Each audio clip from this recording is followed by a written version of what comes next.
একই স্বাদের খাবার খেতে যেমন ভালো লাগে না, আমার তো প্রতিদিন একই রকম করে রান্না করতেও ভালো লাগে না। তুই সকাল থেকেই ভাবছি নতুন কি করা যায়, নতুন কি করা যায়। হঠাৎ করে মাথায় আসলো আমার তো কিছু দেশি কাঁকরোল আনা আছে, কিভাবে সুন্দর একটা রেসিপি তৈরি করা যায়। প্রথমে আমার মাথায় আসলো ইউটিউবের কথা। তো ইউটিউবে ঢুকে আমি অনেকগুলো রেসিপি দেখলাম, কোনোটাই আমার মনের মতো হলো না। তারপর ভাবলাম একটু নিজের মতো করে ট্রাই করি, এতে স্বাদেরও কিছু ভিন্নতা আসবে এবং নতুন কিছু ট্রাই করাও হবে। তো যেই ভাবা সেই কাজ, আমি কিছু কাঁকরোল ধুয়ে নিলাম সুন্দর করে খোসা ছাড়িয়ে।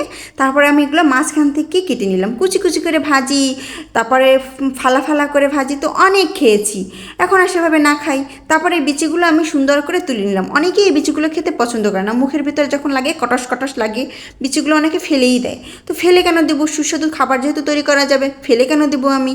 তো প্রথমে আমি বিচিগুলো নিয়ে নিলাম, এক টুকরো আদা এবং কিছু মরিচ এবং একটুখানি সর্ষে, কালো এবং সাদা সর্ষে আমি দুটোই মিলিয়ে দিলাম। তো সুন্দর করে আমি শিলনোড়ায় এটা পিষে নিলাম। পিষে নিলে যা হবে, এর ভিতরে যে বিচিটা কটস কটস করে মুখে লাগতো সেটা এখন আর লাগবে না, এবং এর সাথে যে আমি মশলাগুলো মিলাবো তাও খুব সহজেই মিলে যাবে।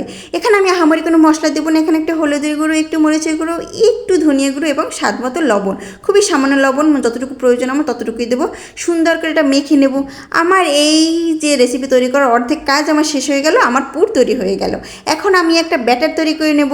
এই ব্যাটার তৈরি করতে বেশি কিছু লাগবে না, লাগবে কিছুটা বেসন এবং কিছুটা চালের গুঁড়ো। আমি চালের গুঁড়ো দিয়ে নেব যাতে ক্রিস্পি হয়, অনেক ক্রিস্পি হয় এবং মানে মচমচা হয় আর কি, নাহলে মচমচা হয় না। তার ভিতরে আমি কিছুটা জল দিয়ে সুন্দর করে একটা ব্যাটার তৈরি করে নেব। এটা না ঘন এবং না পাতলা, সুন্দর করে কোট করার জন্য যেটা পারফেক্ট সেরকম একটা ব্যাটার তৈরি করে নেব।